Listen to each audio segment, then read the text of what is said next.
लिल्लाहि अफ़वाजा फसब्बिह बिहम्दि रब्बिका वस्तग़फिर इन्नहु काना तव्वाबा सदक़त या रब्बल आलमीन।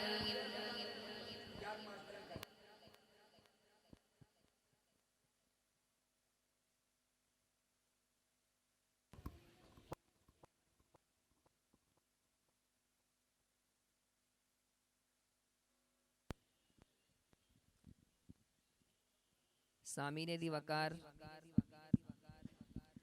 जैसा कि आपको मालूम है, मदरसा अरबिया अबू बकर सिद्दीक रज़ी अल्लाह ताला अन्हु सालाना प्रोग्राम है। हुफ़ाज़ इकराम की दस्तार बंदी होगी इंशाअल्लाहुल अज़ीज़। अभी हमारे मेहमान मुकर्रम वली कामिल खानवादा सादात के चश्मो चराग नवासा अमीर शरीयत सैयद कफ़ील शाह साहब बुखारी दामत बरकात आलिया तशरीफ़ लाने वाले हैं। उनसे कबल हमारे मखदूम व मुकर्रम मुल्क पाकिस्तान की मशहूर व मारूफ़ आवाज़ बज़्म हसन पाकिस्तान के रहनुमा हाफिज़ मोहम्मद ज़फ़र शहज़ाद साहब दामत बरकात आलिया वो भी तशरीफ़ लाने वाले हैं। मैं उनकी आमद से कबल मुख्तसरन एक दो बातें तमाम अहबाब के गोश गुजार करूँगा। अल्लाह पाक मुझे हक़ सच बयान करने की तौफ़ीक नसीब फ़रमाए और फिर हम सब को उन पर अमल करने की तौफ़ीक नसीब फ़रमाए। हम सब भाई मस्जिद में बैठे हैं तो मस्जिद में बैठने के कुछ आदाब होते हैं। तो अहबाब से मैं गुजारिश करूंगा जितने बड़े साथी हैं वो आगे आगे तशरीफ़ ले आएँ और छोटे बच्चों को ज़रा पीछे कर दें। बस जिन बच्चों की दस्तार बंदी है वो तो ठीक बैठे हैं, बाकी ये सब छोटे बच्चे हैं, ये ज़रा पीछे तशरीफ़ ले जाएँ और बड़े साथी आगे आ जाएँ। थोड़ा थोड़ा आगे आ जाएँ साथी, आप आगे आ जाएँ। जितना हम मस्जिद का अदब करेंगे और मस्जिद के अदब की वजह से हमारे दिलों में जो ख़तीब साहब आएंगे, नात खान साहब आएंगे, उनका अदब होगा, तो इसी अदब पर अल्लाह पाक हमें नवाजते हैं। अल्लाह पाक हम सब को अदब करने की तौफ़ीक नसीब फरमाए। तो मैंने एक दो बातें अर्ज़ करनी हैं। पहली बात तो ये कि भाई जो मदारिस और मसाजिद का जो निज़ाम पाकिस्तान में मौजूद है, इस वक़्त ये पाकिस्तान के लिए बाइस रहमत है। इसको भाई पल्ले बांध लें, यकीन कर लें कि इस कायनात में मुल्क पाकिस्तान पर बिलखुसूस और सारी कायनात पर बिलउमूम जो अल्लाह की रहमतें नाजिल हो रही हैं, बरकतें नाजिल हो रही हैं, ये इन कुरान पढ़ने वालों का सदका है। मैंने एक जगह पढ़ा और वो बाज़ उलमा ने इस पर तहकीक की और फिर ये बात हम तक पहुंचा दी। चंद आवाज़ें ऐसी हैं जिन आवाज़ों की वजह से अल्लाह पाक नाजिल होने वाले आज़ाब को ख़त्म फरमा देते हैं। उनमें एक आवाज़ कुरान पाक की आवाज़ है। आप देखें इस वक़्त पूरी कायनात के अंदर, पूरी दुनिया में जहां भी आपको कुरान के हाफिज मिलेंगे, कुरान के कारी मिलेंगे, कुरान पढ़ने पढ़ाने वाले मिलेंगे, वहां आपको ये बात भी महसूस होगी कि वहां सबसे बड़ा किरदार हमारे इन उलमा का है। छोटे छोटे इलाकों में छोटी छोटी मसाजिद और मदारिस का किरदार है। ये टूटी चटाई पर बैठकर पढ़ाने वाले आलिम दीन का कमाल है। हाफिज कुरान का कमाल है कि इसने कुरान के नूर को इतना आम कर दिया, इतना आम कर दिया कि सारी कायनात में आज कुरान की बहारें हैं। मुल्क पाकिस्तान इस्लाम के नाम पर बना है। मुल्क पाकिस्तान किसके नाम पे बना भाई? बुलंद आवाज से बोल पड़े भाई। इस्लाम के नाम पर। पाकिस्तान का मतलब क्या? बुलंद आवाज से कह दें, पाकिस्तान का मतलब क्या? अब हम देखें कि पाकिस्तान का जो मतलब था ला इलाहा इल्लल्लाह मुहम्मदुर रसूलुल्लाह सल्लल्लाहु अलैहि वसल्लम, इस मतलब को पूरा किसने किया है? इस मतलब को अपनाया किसने है? इस मतलब को लेकर गली गली कूचे कूचे गया कौन है? तो उसके सामने आपको अगर कोई लोग नजर आएंगे तो वो ये उलमा हैं, ये हुफ्फाज हैं, ये कुर्रा हैं, जिन्होंने बस्ती बस्ती में, गली गली में, महल्ले महल्ले में कुरान के मकतब शुरू किए। और आज अल्हम्दुलिल्लाह मुल्क पाकिस्तान में बिलखुसूस और पूरी दुनिया में बिलउमूम 5 साल के बच्चे से लेकर 90 साल के बाबा दी तक कई लोग आपको हाफिज कुरान मिल जाएंगे। तो ये इन मदारिस का किरदार है। अल्हम्दुलिल्लाह हम ये समझते हैं हमारे आबाओ अजदाद ने, हमारे अकाबरीन उलमाए देवबंद ने मुल्क पाकिस्तान बनाने में अहम किरदार अदा किया। अल्लामा शबीर अहमद उस्मानी रहमतुल्लाह अलैह, मौलाना जफर अहमद उस्मानी रहमतुल्लाह अलैह, ये अकाबरीन उलमाए देवबंद के सरखेल हैं। और ये हजरात कायद आज़म मोहम्मद अली जना मरहूम के साथ मिलकर क़याम पाकिस्तान में इन्होंने किरदार अदा किया। और यही वजह है कराची के अंदर जब पाकिस्तान की परचम कुशाई हो रही थी तो उस परचम लहराने वाले को दुनिया आज भी अल्लामा शबीर अहमद उस्मानी के नाम से याद करती है। और उस वक़्त चूँकि तकसीम इस तरह थी कि एक तरफ बांग्लादेश ढाका है, एक तरफ हमारा पाकिस्तान है, तो ढाका के अंदर जो परचम कुशाई की गई है, तो ढाका में जो परचम कुशाई की गई वो परचम कुशाई और परचम लहराने वाली जो शख्सियत है वो शख्सियत मौलाना जफर अहमद उस्मानी रहमतुल्लाह अलैह है। और ये उलमाए देवबंद के सरखेल हैं, उलमाए देवबंद के बड़े हैं। इन्होंने परचम कुशाई की और अल्लामा जफर अहमद उस्मानी रहमतुल्लाह अलैह का किरदार ये है कि मसलक हनफिया को कुरान और सुन्नत से अखज़ करते हुए और उनको वाज़ेह और मजबूत दलाइल के साथ उम्मत के सामने पेश करने के लिए उन्होंने इलाउ सुनन किताब लिखी जो इस वक्त 20 जिल्दों पर मुश्तमिल है। इतना बड़ा जय्यद आलिम दीन और उसने ढाका में परचम कुशाई की। मालूम ये हुआ कि पाकिस्तान की बुनियादों में हमारे अकाबरीन का इखलास है, हमारे अकाबरीन का पसीना है। इसलिए हमें आज भी फख्र है कि आज हमारे इन उलमा इकराम ने, इन मदारिस ने, इन हुफ्फाज ने अपने अकाबिर और अपने सुलहा वलीयुल्लाह की इन इस्तिलाहात को बाकी रखते हुए कुरान पाक पढ़ने पढ़ाने के नज़म को आज तक बाकी रखा है। और ये नज़म इंशाअल्लाह उल अज़ीज़ क़यामत तक के लिए बाकी रहेगा।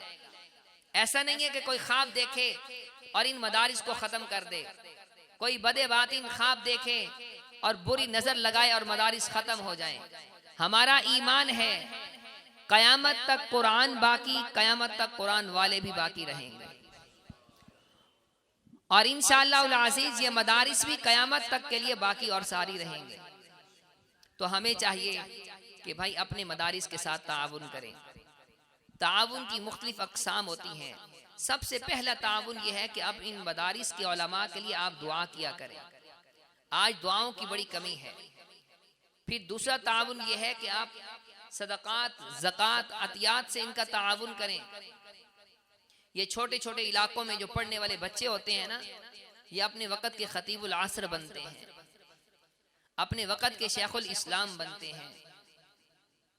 मौलाना हुसैन अहमद मदनी रहमतुल्लाह अलैह, मौलाना रशीद अहमद गंगोही रहमतुल्लाह अलैह, कासिमुल उलूम वल खैरात मौलाना मोहम्मद कासिम नानोतवी रहमतुल्लाह अलैह, ये इन सब की एक तहरीक है कि कुरान की तालीम आम हो जाए। और अल्हम्दुलिल्लाह मदारिस दीनिया इसमें अव्वल वाहले का किरदार अदा कर रहे हैं। हमारे ही टैक्स से जो हम बिजली के बिलों में देते हैं, गैस के बिलों में देते हैं, स्कूल बनते हैं, कॉलेज बनते हैं, इस तालीम का कोई इनकार नहीं है। अल्हम्दुलिल्लाह अगर आप अपने पाकिस्तान में सर्वे करें या अपने आसपास लोगों में देखें तो अल्हम्दुलिल्लाह उलमा की औलादें हाफिज होने के बावजूद, आलिम होने के बावजूद FA BA MA इंग्लिश तक तालीम हासिल की होती है, लेकिन हमने तरजीह अपने इल्म नबुव्वत को दी होती है, कुरान के इल्म को दी होती है। हमारे मदारिस में बेशुमार मिसालें मौजूद हैं। मैट्रिक के इम्तिहान होते हैं, जो उलमा की औलादें वो ज़्यादा नंबर ले जाती हैं, हालांकि हमने कुरान भी पढ़ना है, हदीस भी पढ़नी है, फ़िक़्ह भी पढ़नी है, मंतिक भी पढ़नी है, मदारिस में पूरा टाइम देना है। बस ट्यूशन रख के 2-3 घंटे तैयारी करके हमारे बच्चे इम्तिहान देकर आगे निकल जाते हैं, और जो हमारे टैक्सों से पलने वाली NGOs और स्कूल और कॉलेज, उनमें वो नतीजा नहीं आता। उसकी वजह यह है कि भाई हमने अपने अकाबिर की विरासत को संभाल के रखा है। और इंशाअल्लाह अज़ीज़ मैं ज़ाती तौर पर आज़म करता हूँ, आप भी आज़म इरादा करें कि हम मरते दम तक इस विरासत को अपना कर रहेंगे इंशाअल्लाह। कभी भी किसी मुसलमान का दामन इन मदारिस से जुदा ना हो। अपने दिलों में उलमा की मोहब्बत पैदा करें, अपने दिलों से नफरतों को ख़त्म करें। ये तो मदारिस के हवाले से बात थी। अब एक दो बातें रजबुल मुरज्जब के हवाले से याद रखें। आज रजबुल मुरज्जब की 2 तारीख है, जुमे का दिन है। अभी आपने बयान सुना, नमाज जुमा अदा की, अल्लाह पाक कबूल फरमाए। भाई बुलंद आवाज से आमीन कह दीजिए। इस वक्त जो हमारा सबसे बड़ा मसला है वो मसला ये है कि हम सुन्नतों से दूर होते चले जा रहे हैं। और आपको मालूम है कि जब हम सुन्नतों से दूर होंगे तो बिदआत के करीब हो जाएंगे, और जब इंसान बिदआत के करीब हो जाता है तो फिर इंसान की जिंदगी के मामलात उल्ट शुरू हो जाते हैं।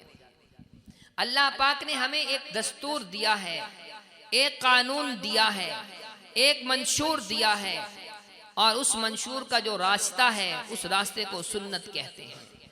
उस रास्ते को क्या कहते हैं भाई? बुलंद आवाज से बोल दें भाई, सुन्नत कहते हैं। इसी तरह जो रास्ता जाता है, जिस मंजिल तक हमने जाना है, जिस मकाम तक हमने जाना है, उसी रास्ते को कानून कुरान भी कहते हैं। क्या कहते हैं भाई? कानून कुरान। आज दुनिया में मुख्तलिफ किस्म के ला और मुख्तलिफ किस्म के कानून राइज हैं। हम अपने पाकिस्तान की इंतजामिया को और पूरी दुनिया की इंतजामिया को बावर कराना चाहते हैं, तुम सारे निज़ामों का तजर्बा कर लो, सदारती निज़ाम, पार्लिमानी निज़ाम, फुला निज़ाम, लेकिन तुमने कामयाब होना है तो निज़ाम खिलाफत राशिदा को नाफिज करना पड़ेगा। अगर आप निज़ाम खिलाफत राशिदा को नाफिज करेंगे तो इंशाअल्लाह अज़ीज़ दुनिया में भी सुरखरू होंगे, आखिरत में भी सुरखरू होंगे। वक़्त नहीं कि मैं इस पर मज़ीद मिसालें दूँ। तो भाई हमें सुन्नत से मोहब्बत करनी है। किससे मोहब्बत करनी है भाई? सुन्नत से मोहब्बत करनी है।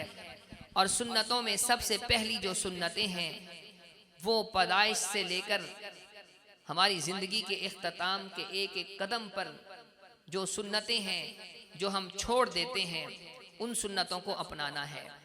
ये जो मदारिस के इज्तिमाआत हैं, इनका एक ये भी मकसद होता है कि उम्मत को बतलाया जाए कि उम्मत के अंदर अखलाकी कमज़ोरियाँ क्या हैं, उम्मत के अंदर एतकादी कमज़ोरियाँ क्या हैं, उम्मत के अंदर अमली तौर पर क्या क्या कमज़ोरियाँ हैं। तो इन तमाम कमज़ोरियों में सबसे बड़ी जो कमज़ोरी है वो यही है कि आज हम सुन्नतों से दूर हो चुके हैं। और जब इंसान सुन्नतों से दूर हो जाता है फिर बिदआत हमारे घरों में घुस जाती है। तो इस हवाले से एक बात आप याद रखें कि रजबुल मुरज्जब के महीने में काफ़ी सारी बिदआत ऐसी हैं जो हम उलमा के घरों में राइज हैं, जो हमारी घर के अंदर आलिमात और फाजिलात और अनपढ़ जाहिल ख्वातीन बैठी हैं जिनकी हम तरबियत नहीं कर सकते, और ये अपने गौर व फिक्र के एतबार से जिसको दीन समझती हैं वही दीन बनाकर नौजवानों को पेश कर दिया जाता है और फिर गैर महसूस तरीके से हम बिदात में घुस जाते हैं। तो इन बिदात से हमने बचना है। उन बिदात से बचने का एक हल है कि जिस दिन की बिदात है उसी दिन की सुन्नतों को जारी कर लिया जाए।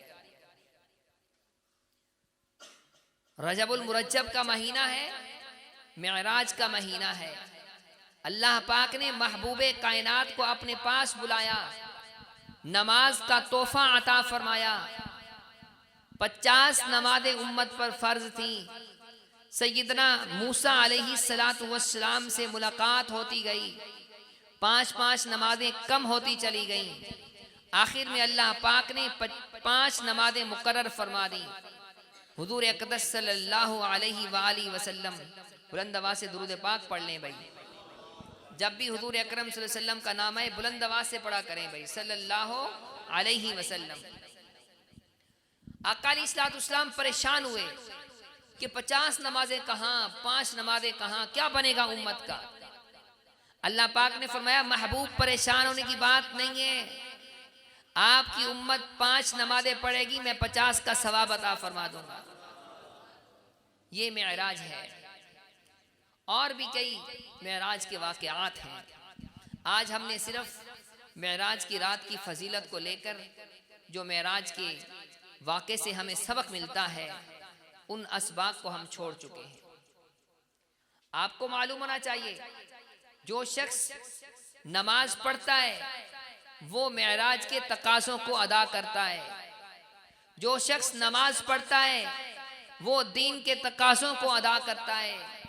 जो शख्स नमाज पढ़ता है रसूलुल्लाह सल्लल्लाहु अलैहि वसल्लम की तरफ से आई हुई जिम्मेदारी को पूरा करता है।